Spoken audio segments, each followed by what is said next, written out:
আসসালামু আলাইকুম। স্বাগতম জানাচ্ছি বিবিসি নিউজ আন্তর্জাতিক সংবাদে। শুরুতেই সংবাদ শিরোনাম, এরপর দেখবেন বিস্তারিত। উত্তেজনার মধ্যেও মসজিদুল আকসায় ৫০,০০০ ফিলিস্তিনির তারাবি আদায়। মুসলমানদের রুখতে নতুন কৌশল নিচ্ছে মোদি ও নেতানিয়াহু। যুক্তরাষ্ট্রের সঙ্গে কোনো অন্তর্বর্তী চুক্তি নয় ইরান। আবারও কোরিয়ার ক্ষমতাসীন দলের প্রধান হলেন দর্শক, এতক্ষণ শুনছিলেন সংবাদ শিরোনাম। এখন বিস্তারিত। আপনি যদি ইসরায়েলের ধ্বংস চান, মুসলিমদের পাশে থাকেন, তাহলে চ্যানেলটি লাইক দিয়ে সাবস্ক্রাইব করে পাশে থাকুন। উত্তেজনার মধ্যেও মসজিদুল আকসায় ৫০,০০০ ফিলিস্তিনির তারাবি আদায় চলমান। উত্তেজনার মধ্যেও রমজানের প্রথম দিকেই আল আকসা মসজিদে এশা ও তারাবির নামাজ আদায় করেছেন প্রায় ৫০,০০০ মুসল্লি। দখলকৃত পূর্ব জেরুজালেমের প্রাচীন নগরীতে রোববার সন্ধ্যায় এ দৃশ্য দেখা যায়। আরব নিউজের প্রতিবেদনে বলা হয়েছে, অধিকৃত পশ্চিম তীরে বসতি স্থাপনকারীদের আক্রমণ, ইসরায়েলি সেনাবাহিনীর অভিযান এবং গ্রেপ্তার সহ তীব্র উত্তেজনার মধ্যে মুসল্লিরা নামাজ আদায় করছেন। দখলকৃত পূর্ব জেরুজালেমের প্রাচীন নগরীতে অবস্থিত আল আকসা মসজিদ প্রাঙ্গণে রোববার রাতে এশা ও রমজানের তারাবির নামাজে অংশ নেন প্রায় ৫০,০০০ ফিলিস্তিনি মুসল্লি। জেরুজালেম গভর্নরেট জানিয়েছে, ইসরায়েলি সামরিক চেকপয়েন্ট ও কড়া যাচাইয়ের মধ্যেও মুসল্লিরা মসজিদে সমবেত হন। ফিলিস্তিনি বার্তা সংস্থা ওয়াফা জানিয়েছে, সম্প্রতি জেরুজালেমের অন্তত ৩০০ বাসিন্দাকে রমজান মাসে আল আকসা মসজিদে প্রবেশে নিষেধাজ্ঞা দিয়ে আদেশ জারি করেছে ইসরায়েলি কর্তৃপক্ষ।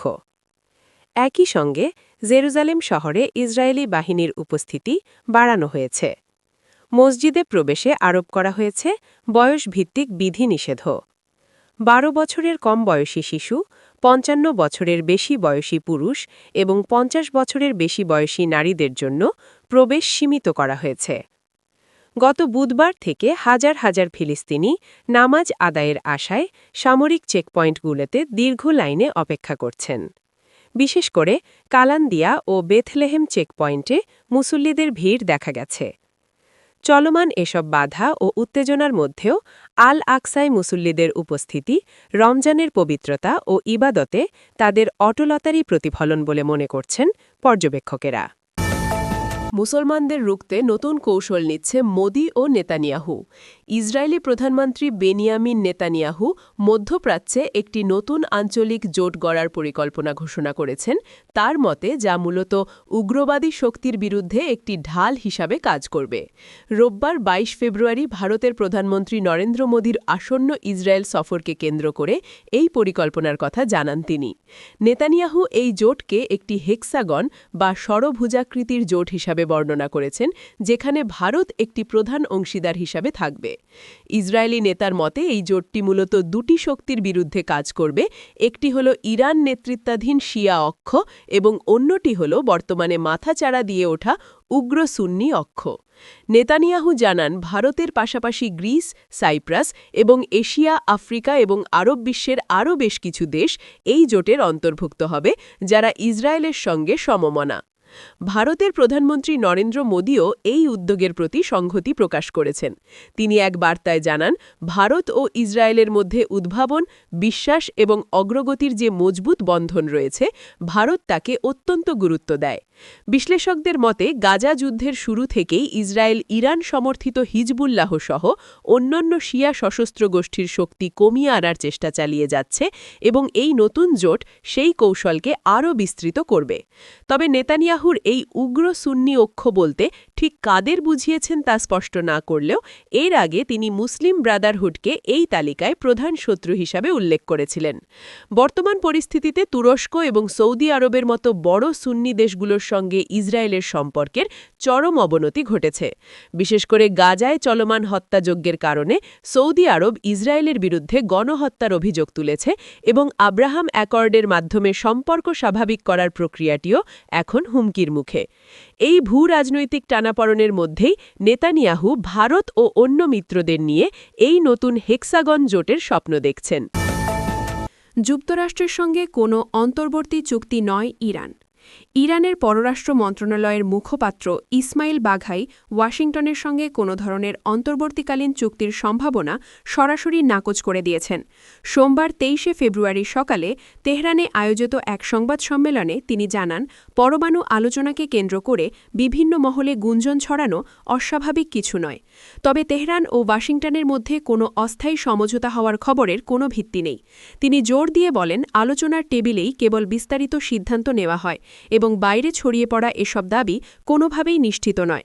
পরমাণু অস্ত্র তৈরির সক্ষমতা নিয়ে মার্কিন কর্মকর্তা স্টিভ উইটকফের মন্তব্য প্রত্যাখ্যান করে বাঘাই বলেন, যুক্তরাষ্ট্রের কর্মকর্তাদের পরস্পর বিরোধী বক্তব্য নতুন কিছু নয়। তিনি স্পষ্টভাবে জানিয়ে দেন যে ইরানের রাজনৈতিক অভিধানে নতি স্বীকার বা আত্মসমর্পণ বলে কোনো শব্দ নেই। গত ৪৭ বছর ধরে সার্বভৌমত্ব ও স্বাধীনতা রক্ষা করাই ইরানের প্রধান লক্ষ্য।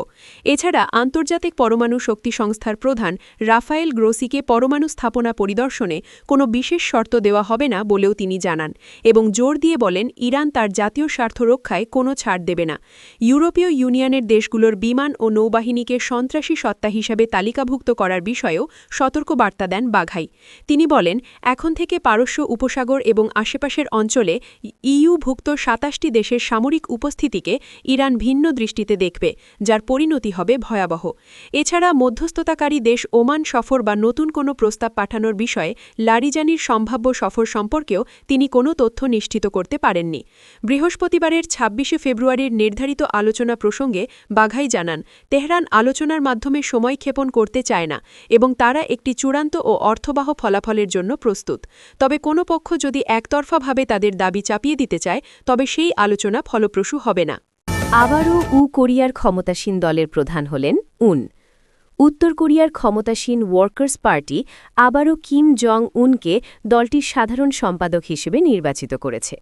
পিয়ংইয়ংয়ে চলমান ক্ষমতাসীন দলের নবম কংগ্রেসে সর্বসম্মতিক্রমে তাকে এই পদে পুনরায় বহাল করা হয়। বৃহস্পতিবার ১৯ ফেব্রুয়ারি থেকে শুরু হওয়া এই কংগ্রেসের চতুর্থ দিনে রাষ্ট্রীয় সংবাদ মাধ্যম KCNA এই ঘোষণা দেয়। ১৯৪০-এর দশক থেকে উত্তর কোরিয়ায় কিম পরিবারের একচ্ছত্র শাসন চলায় এই পুনর্নিয়োগকে একটি আনুষ্ঠানিক প্রক্রিয়া হিসেবেই দেখছেন আন্তর্জাতিক বিশ্লেষকরা। কংগ্রেসের উদ্বোধনী বক্তব্যে কিম জং উন দেশের অর্থনীতি এবং জনগণের জীবনযাত্রার মানোন্নয়নকে একটি গুরুত্বপূর্ণ এবং জরুরি ঐতিহাসিক কাজ হিসেবে অভিহিত করেছেন। একই সাথে তিনি দেশের সামরিক শক্তি, বিশেষ করে পারমাণবিক সক্ষমতাকে যুদ্ধের প্রধান রক্ষা কবচ হিসেবে উল্লেখ করে তা আরও শক্তিশালী করার অঙ্গীকার ব্যক্ত করেছেন। আন্তর্জাতিক নিষেধাজ্ঞা সত্ত্বেও উত্তর কোরিয়া ক্রমাগত তাদের আন্তঃমহাদেশীয় ক্ষেপণাস্ত্র পরীক্ষা চালিয়ে যাচ্ছে, যা পশ্চিমা দেশগুলো, বিশেষ করে যুক্তরাষ্ট্রের জন্য একটি বড় চ্যালেঞ্জ হয়ে দাঁড়িয়েছে। এই কংগ্রেসে প্রায় ৫,০০০ দলীয় সদস্য অংশ নিয়েছেন। ২০২১ সালের কংগ্রেসের পর এবার দলের নীতি নির্ধারণী কমিটি বা প্রেসিডিয়ামে বড় ধরনের রদবদল আনা হয়েছে, যেখানে ৩৯ জন সদস্যের মধ্যে অর্ধেকেরও বেশি নতুন মুখ স্থান পেয়েছেন। এদিকে রাজনৈতিক মহলে ব্যাপক জল্পনা চলছে কিমের কন্যা জু অ্যায়েকে নিয়ে। দক্ষিণ কোরিয়ার গোয়েন্দা সংস্থার মতে ১৩ বছর বয়সী জু অ্যায়েকে কিম তার উত্তরসূরি হিসেবে গড়ে তুলছেন। গুরুত্বপূর্ণ সামরিক এবং রাষ্ট্রীয় অনুষ্ঠানে তার নিয়মিত উপস্থিতি এই ধারণাকে আরও প্রবল করেছে। কিম জং উন পুনরায় দলীয় প্রধান নির্বাচিত হওয়ায় চীনের প্রেসিডেন্ট শি জিনপিং তাকে অভিনন্দন জানিয়েছেন। সোমবার ২৩ ফেব্রুয়ারি এক বার্তায় শি জিনপিং চীন উত্তর কোরিয়ার বন্ধুত্বের একটি নতুন অধ্যায় রচনার প্রত্যয় ব্যক্ত করেন। চীন উত্তর কোরিয়ার বৃহত্তম বাণিজ্য অংশীদার এবং প্রধান মিত্র হলেও পিয়ংইয়ংয়ের পারমাণবিক উচ্চাকাঙ্ক্ষা এবং রাশিয়ার সাথে ক্রমবর্ধমান ঘনিষ্ঠতা নিয়ে বেইজিং কিছুটা সতর্ক অবস্থানে রয়েছে।